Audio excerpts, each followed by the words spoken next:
जय श्री राम। प्यारे भक्तों, ब्रह्म मुहूर्त में केवल 6 मिनट ऐसे नाम जप करें और महा चमत्कार होगा। प्यारे भक्तों, क्योंकि ब्रह्म मुहूर्त का समय बहुत ही शक्तिशाली समय होता है। उस समय पर अगर आप 6 मिनट भी ऐसे भगवान से जुड़ जाएंगे तो अवश्य ही आपकी सभी इच्छाएं पूरी होंगी, आपके पाप नष्ट होंगे, जो आप चाहोगे वो आपको प्राप्त होगा। मिनट अगर आपने ध्यान बिल्कुल अपने मन को एकाग्र करके लगा लिया तो निश्चित ही आपके करोड़ों पाप कटेंगे। क्योंकि ये मैं नहीं कह रही, ये तुलसीदास जी ने कहा है कि एक घड़ी आधी ते पुनि आद, तुलसी संगत साधु की और कटे कोटि अपराध। प्रेमी भक्तजनों, एक घड़ी और आधी से भी पौनी आध, एक दिन यानी 24 घंटे में 64 घड़ी होती हैं। तो प्रेमी भक्तजनों, 24 का आधा यानी 12 घंटे में 32 घड़ी हो जाती हैं।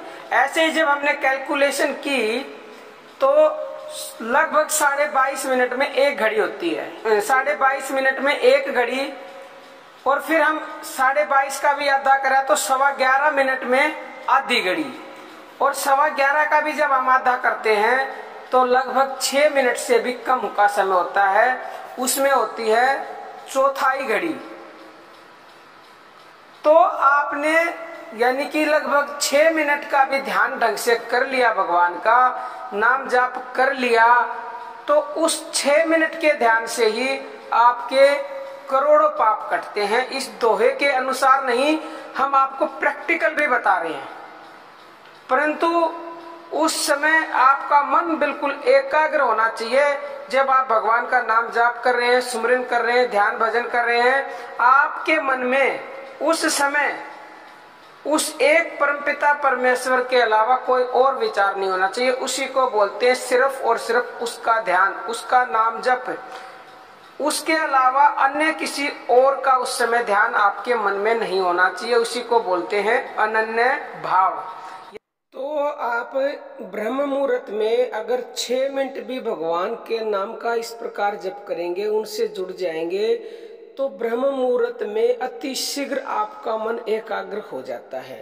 तो अवश्य ही आपका मन भगवान में लगेगा, और जैसे ही 6 मिनट भगवान में आपका मन लगातार लगने लग गया तो आपकी हर इच्छा को पक्का ही पूरा होना ही पड़ेगा, इसमें 1% भी संशय नहीं है, और सभी पाप भस्म हो जाएंगे। ऐसा तुलसीदास के दोहे में भी लिखा हुआ है।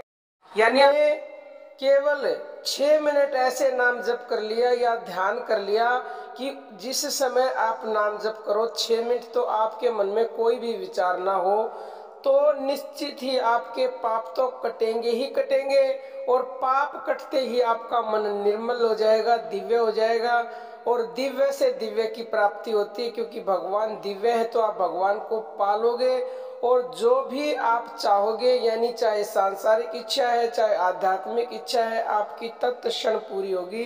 इसमें 1% भी संशय है ही नहीं।